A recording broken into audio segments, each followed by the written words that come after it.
जो बोले सोनिहाल, सत श्री अकाल। वाहेगुरु जी का खालसा, वाहेगुरु जी की फतेह। मैं आमंत्रित करता हूं हमारे आदरणीय बलबीर सिंह राज्यवाल जी को, वे आए और आपको भीड़ सुनना चाहती है। आप जो है संतोषजनक तरीके से पूर्ण समय में अपनी बात रखें। आपके ऊपर कोई बंदिशें नहीं है, आप हमारे बहुत सम्मानित नेता हो। बहुत ही माननीय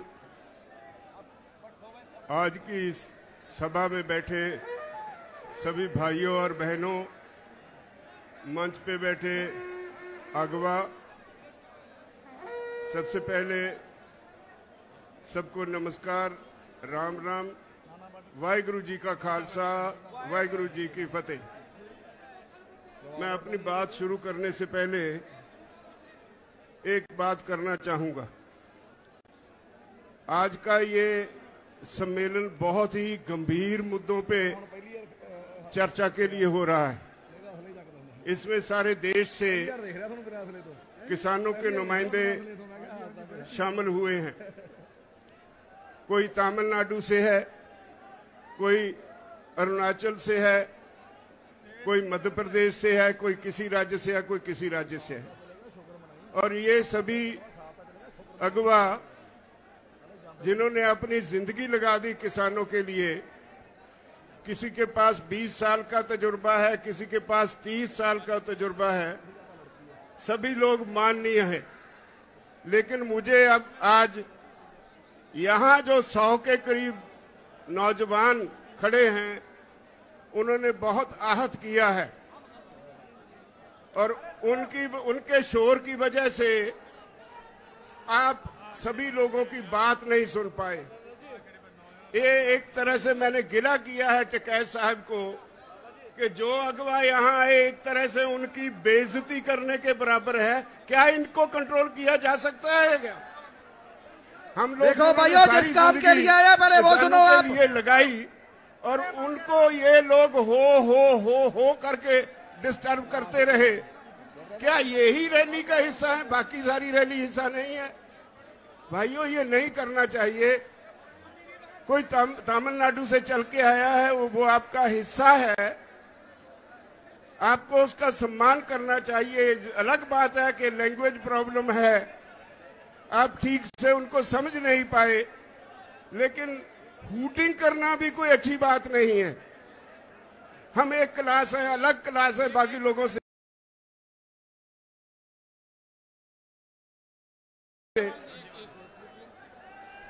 अरे ये कौन है भाई? क्या बदतमीजी है ये? ए भाई, मतलब तुम ही लोग हो गए क्या जो यहाँ 15-20 लाख आदमी आ रहे हैं, तुम बदतमीजी करोगे? और नीचे बैठ, बैठो नीचे। मतलब क्या बदतमीजी है भाई ये? मतलब कौन लोग हैं ये?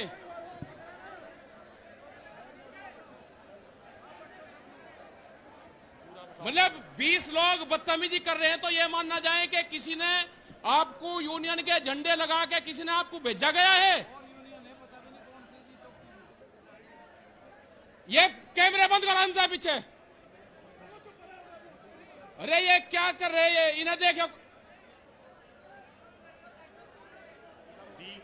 ये भी सब लोग बैठ जाओ भाई, सब लोग बैठ जाओ, आप लोग भी भाई। मतलब जो पंजाब से लोग आए, हरियाणा से लोग आए, दिल्ली में आंदोलन चल रहा है, आप उनकी बात नहीं सुनोगे? मतलब आपको शर्म नहीं लग रही कि राज्यपाल जी जैसे लीडर जिन्होंने 50 साल आंदोलन करा और वे आपको कह रहे हैं? अरे मुजफ्फरनगर ने जितना सहयोग करा है भाई, आप लोगों को भी जिम्मेदारी है। आप बैठो भाई, सब लोग बैठो, यहां से प्यार से बैठो भाई, आप लोग सब बैठ जाओ।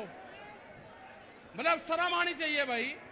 जिनके हाथों में आपने कमान दे रखी, उनकी बात तो सुन लो, जो आपके लिए लड़ रहे हैं। एक मिनट, ये पूनम और ये होगी, इनको पीछे बैठाओ सबको। इनसे ये जो बैठे हैं इनको आप पीछे बैठा दो, जितनी जो लेडीज है ये आप बैठो, पीछे बैठ दो एक बार। वाले को भी बैठा लो, हाँ यहाँ बैठ लो आप। पूनम पंडित भी हैं, ये भी पीछे बैठो इनसे, आप लोग उन्हें भी हटाओ। और ये स्टेज के लोग भी नीचे बैठो। ये मतलब देखो, कोई लोग यहाँ पे बदतमीजी करने आ रहे हैं, वे फिर टीवी के माध्यम से बताएंगे हमारे साथ में न्यूसेंस हुई। उन्हीं के लोग न्यूसेंस करने वाले हैं, इस आंदोलन को बदनाम करने वाले हैं, उनसे बच कर रहना आप लोग। और ये जो यहाँ पे 50 लोगों का झुंड है, इन्हें मैं गिरवा कर फिर इनकी तलाश लूंगा आप कौन सी विचारधारा से हो। ये जो 50 लोग हैं, ये कौन सी विचारधारा से हैं, मैं इनकी जानकारी करूं क्या फिर यंका यहीं? अगर आप खड़े हो गए, आपको यंके यहीं घेर के मैं तलाशी ले लूंगा आपकी, आप हो कौन? आप शांति से बैठे रहे, बदतमीजी मत करो यहाँ पे।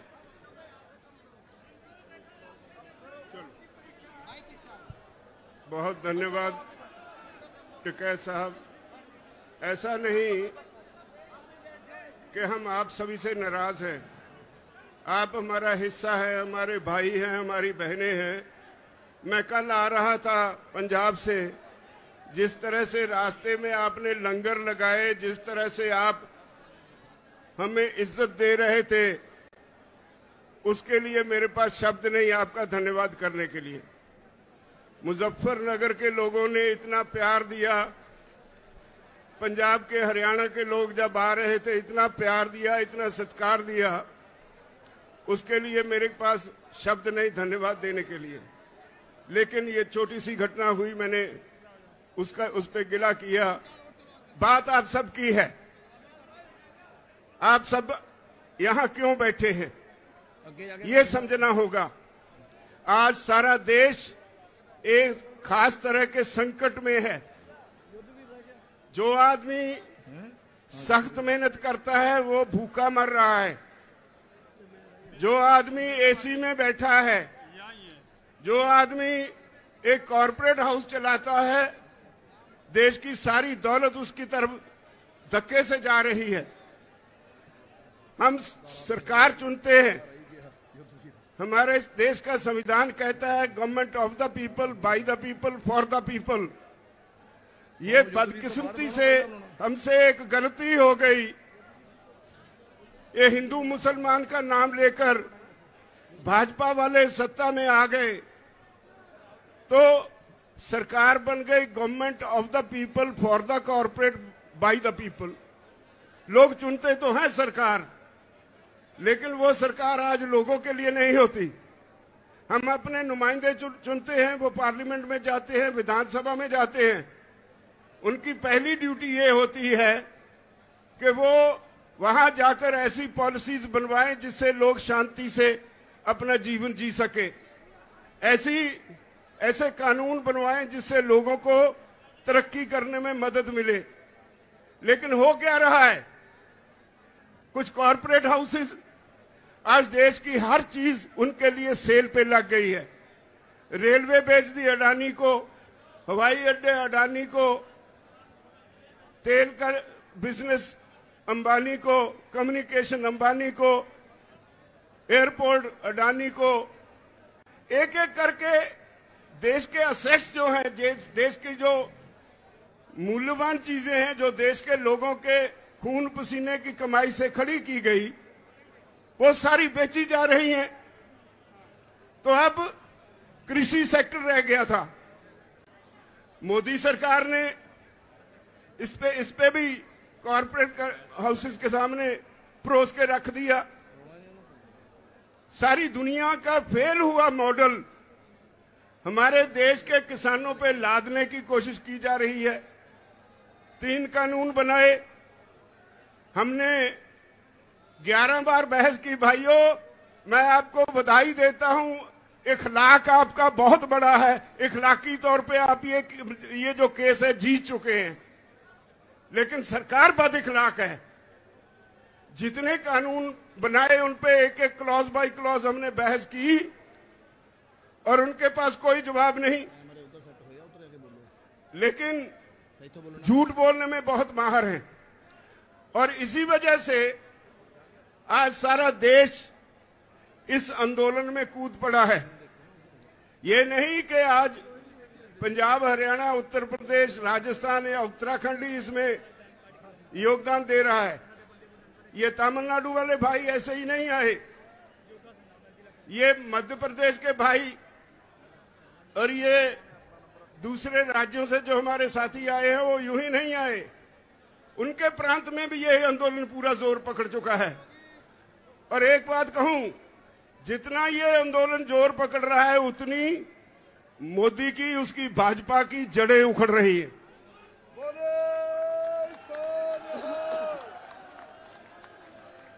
हमने बंगाल के चुनाव के वक्त कहा था कि हमारा काम नहीं है ये, अगर सरकार को वोट की राजनीति से बिना कोई बात समझ में नहीं आती तो हम वोट पे चोट करेंगे। हम बंगाल गए, वोट पे चोट की, तो आज कहां है वो जो पूरा जोर लगाया हुआ था अमित शाह और मोदी जी ने? मोदी दोनों को लोगों ने मांझ के रख दिया। जिंदाबाद। अब वो कहते थे ये तो पंजाब से हैं, ये तो हरियाणा से हैं, ये तो थोड़े से यूपी से हैं, थोड़े से राजस्थान से हैं, और कभी खालिस्तानी, कभी पाकिस्तानी, कभी आंदोलन जीवी, पता नहीं क्या क्या नाम दिए हमें। जिसे अन्नदाता कहते थे उसे तरह तरह से गालियां दी गई। वो गालियां सारे देश के किसान ने सुनी और उनके दिल पे उकरी गई, और यही वजह है आज इतनी संख्या में लोग यहां आए हैं। इतनी गालियां मेरे ख्याल में अपने जीवन में इस देश का किसान तो भूल नहीं पाएगा, कभी बीजेपी को माफ नहीं करेगा। अब वो कहते हैं राजहट है, कहने के लिए जवाब कोई नहीं। 9.5 महीने से किसान बॉर्डर पे बैठा है। पंजाब का किसान तो 2 महीने पहले रेलवे की पटरियों पे भी बैठा रहा। ये तो 1 साल से ऊपर हो गया पंजाब से शुरू हुए आंदोलन को। आज सारे देश का किसान सड़कों पे है और अब भी उन्हें समझ नहीं पड़ रही। आज का आपका ये इकट्ठ, ये एक वार्निंग सिग्नल है मोदी सरकार को कि राहे रास पर आ जाओ वरना मिटा दिए जाओगे। हम 27 तारीख को फिर एक हमने प्रोग्राम दिया है, अभी मेरे साथी कह रहे थे 27 तारीख को भारत बंद की कॉल दी है। इससे पहले भी हमने कई कॉल्स दी। संयुक्त मोर्चा यहां से कॉल देता है और सारे देश में वो सफल हो जाती है। अब 27 सितंबर है। मेरी निवेदन है इस देश के किसानों के अलावा व्यापारी वर्ग को, मुलाजिम वर्ग को, वो गलतफहमी में है। ये आंदोलन सिर्फ किसानों का नहीं है, ये सारे देश के लोगों का आंदोलन है। देश की होंद का होंद बचाने का आंदोलन है, लोगों का अस्तित्व बचाने का आंदोलन है, भविष्य बचाने का आंदोलन है। बचोगे आप भी नहीं अगर इस किसान आंदोलन में साथ नहीं दोगे। बड़े बड़े कॉर्पोरेट हाउसेस, बहुत बड़े बड़े 10-10, 20-20 एकड़ में मॉल्स खोलने के लिए तैयार हैं यहां पे।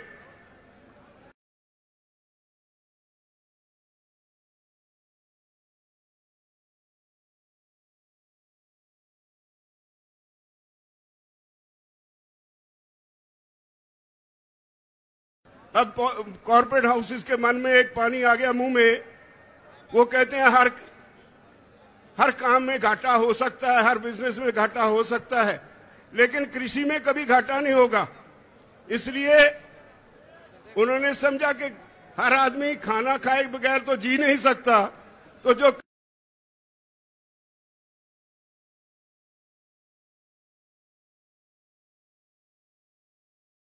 कृषि में पैदा होता है उसको कब्जे में ले लो। आज दुनिया के विकसित देशों में, हाँ भाई फिर लगा लेना नारा, दुनिया के विकसित देशों में कॉर्पोरेट हाउसेस में दौड़ लगी है जमीन खरीदने की। लाखों हेक्टेयर जमीन एक एक कॉर्पोरेट हाउस खरीद रहा है। अगर वो सफल हो गए तो याद रखो हर गरीब की रोटी अमीर कॉर्पोरेट हाउस के गोदाम में कैद हो जाएगी। ये देश दोबारा फिर गुलाम हो जाएगा। इसको बचाने की जरूरत है, इसको बचाने की जरूरत महसूस करके ये सारे देश का आंदोलन बन गया है। तो मेरी सबसे निवेदन है, जो भाई दूसरे काम भी करते हैं, बारी उनकी भी आने वाली है। जब सरकार हमें ये कहती है कि भाई आपकी ये कानून वापस लेने में हमें कोई आपत्ति नहीं, लेकिन हमने बहुत से सुधार किए हैं, बहुत से लेबर लॉज बनाए हैं, अगर आपके ये कानून वापस ले लिए तो कल को लेबर वाले आके बैठ जाएंगे। तो हमने कहा कि अगर इतने पाप किए हैं तो गंगा नहा लो एक ही बार, सारे वापस ले लो।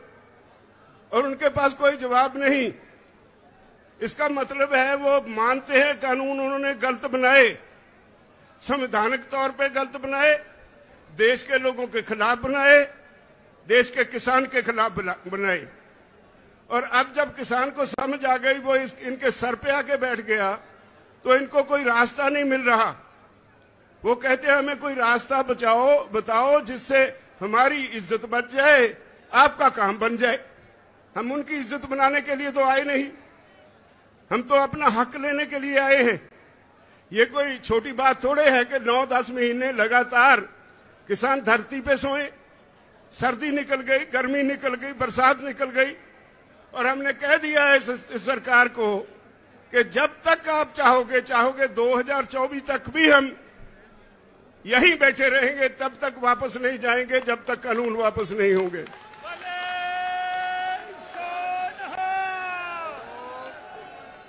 मुजफ्फरनगर की ये रैली, भाइयों, आपकी आज की ये रैली सारी दुनिया इसको देख रही है।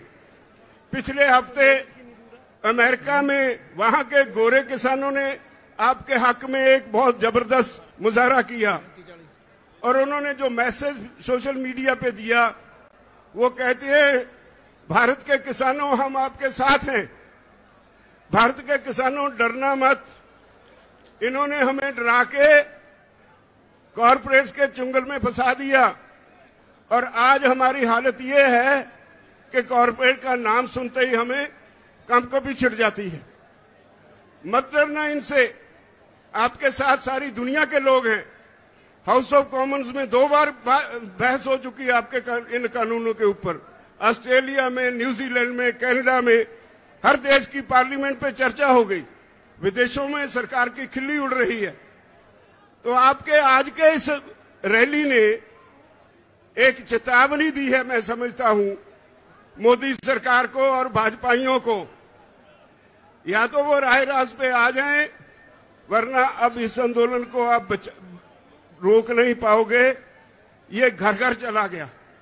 पंजाब और हरियाणा में तो स्थिति आज ये है कि कोई भी पॉलिटिकल पार्टी जाती है पंजाब में किसी गांव में, लोग उनके लीडरों को घेर लेते हैं, नहीं घुसने देते। हरियाणा में भाजपा की बोलती बंद कर दी किसानों ने। उसके चीफ मिनिस्टर को भी वो नीचे नहीं उतारने देते हेलीकॉप्टर। इन्होंने करनाल में इतनी बुरी तरह से निहत्थे किसानों को पीटा, जिसमें एक भाई हमारा शहीद भी हो गया। और हमने 6 तारीख तक वार्निंग दे रखी है हरियाणा की सरकार को कि या तो उस ऑफिसर के खिलाफ जिसने सर फोड़ने की हदायत की पुलिस को, या तो उसके खिलाफ 302 का मुकदमा दर्ज करो, नहीं तो फिर 6 तारीख को आपकी सेक्रेटेरिएट को घेर लेंगे। 6 तारीख को हरियाणा का किसान बड़ी संख्या में करनाल में इकट्ठा हो रहा है। हमारा वो भाई जो हमारे लिए बहुत कीमती साथी था, जो बहुत देर से आंदोलन में काम कर रहा था, वो आम गरीब किसान के परिवार से था। उसके पीछे उसकी जिम्मेदारियां रह गई। वो हम सब लोगों की जिम्मेदारी है कि हम उसकी, हमारे दिवंगत साथी की आत्मा की शांति के लिए प्रार्थना करें। और ये 6 मुझसे गलती से कहा गया, 7 तारीख को करनाल में इकट्ठ रखा गया है। अगर सरकार उस ऑफिसर के खिलाफ 302 का मुकदमा दर्ज नहीं करेगी तो हरियाणा के किसान इकट्ठे होके वहां सिविल सेक्रेटेरिएट को घेराव कर लेंगे। नहीं छोड़ेंगे उसको। और वो कंस्टिट्यूएंसी मुख्यमंत्री खट्टर की कंस्टिट्यूएंसी है। यूं ही नहीं उसने पुलिस को ऐसी हदायतें दी। हर सीएम अपने हलके में अपनी चॉइस के ऑफिसर रिक्रूट करता है। अगर वो आज जो ऑफिसर है पता चला है वो आरएसएस के एक कार्यकर्ता का भतीजा है, अगर उसे ताकत इतनी चढ़ी है तो देख लेंगे, हम भी तैयार हैं फेस करने को। अब तो पंजाब में भी शुरू हो गया। मोगा पे किसानों पे लाठियां चली, माछीवाड़ा पे वो कुछ कर नहीं पाए। सुखबीर बादल रास्ता छोड़ के किसी और रास्ते से भाग गए, लेकिन एक झूठी एफआईआर वहां भी हमारे वर्कर्स पे उन्होंने दर्ज कर ली। तो हम इन बातों से डरने वाले नहीं हैं। लड़ाई बहुत अहम है, लड़ाई हमारे भविष्य की है, हमारे बच्चों की है। इसलिए मैं आप सभी से निवेदन करता हूं, जिस तरह से आप आज संयुक्त किसान मोर्चा की कॉल पे मुजफ्फरनगर में बड़ी संख्या में आए हैं। मुझे पता है सरकार ने रेल्स बंद कर दी, नेट बंद कर दिया, लेकिन पता नहीं कितनी कितनी दूर मुजफ्फरनगर से बाहर हमारे साथी बसों में, कारों में जो आए हैं, इस वक्त भी उनको यहां आने के लिए रास्ता नहीं मिल रहा। सारे रास्ते चौक हो गए और वो वहीं खड़े इंतजार कर रहे हैं अपनी बारी का। जब ऐसे लोग बाहर निकल आए, आम जनता बाहर निकल आए, तो सरकारें कुछ बिगाड़ नहीं सकती। मैं समझता हूं मोदी सरकार को सोचने और समझने का समय आ गया है, वरना सरकारें बड़ी नहीं होती, लोग बड़े होते हैं। वरना सरकार को इसकी सजा जरूर मिलेगी, हर हालत में सजा मिलेगी। मैं आप सब भाइयों से एक निवेदन करना चाहता हूं। हम सभी, हमने छोटी सी कॉल दी, आप इतनी संख्या में आ गए, यूपी सारी हिल गई। मुझे लगता है जिस तरह आप आए हैं, यहां बंगाल वाला फार्मूला दोबारा दोहराने जा रहे हैं आप। बड़े सोनिहाल, इसमें कोई शक नहीं मुझे कि अगर बीजेपी को वोट पे चोट ही नजर आती है तो आज के इस समागम के बाद वोट पे चोट लगाने के लिए माहौल तैयार हो गया। मोदी जी तैयार हो जाओ, मैदान में देखेंगे। अब तो आप सभी को बहुत बहुत धन्यवाद। और आप सभी से आखिर में फिर एक बार विनती, आज की रैली के बाद सो नहीं जाना। बहुत बड़ी जिम्मेदारी आपके ऊपर छोड़ के चले हैं। मैं कल से यहां आया हूं, एक रिश्तेदारी में ठहरा था। बहुत से लोग मुझे मिलने आए, एक ही बात कह के मैं क्षमा मांगूंगा। बहुत से लोग मुझे मिलने आए, जो भी आया उसने आते ही पहली एक बात कही कि ये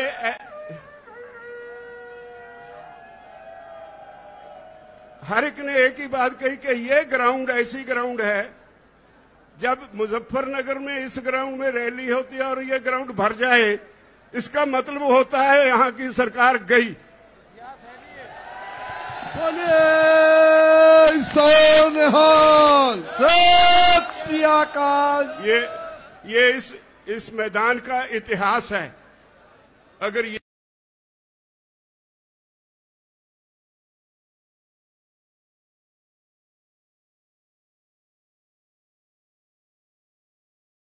यही इतिहास है तो भगवान करे जल्दी ये हमें सफलता मिले और उसको छुट्टी मिले। वो जो आजकल परेशान हैं तो उनको छुट्टी मिले इस काम से, वो अपने घर में मंदिरों में पूजा पाठ करें। और मुझे उम्मीद है कि आप सफल होंगे, हम जीतेंगे, हर हालत में जीतेंगे। मोर्चा जीता हुआ है, कोई हरा सकता नहीं। बहुत बहुत धन्यवाद। बोले सोनिहाल,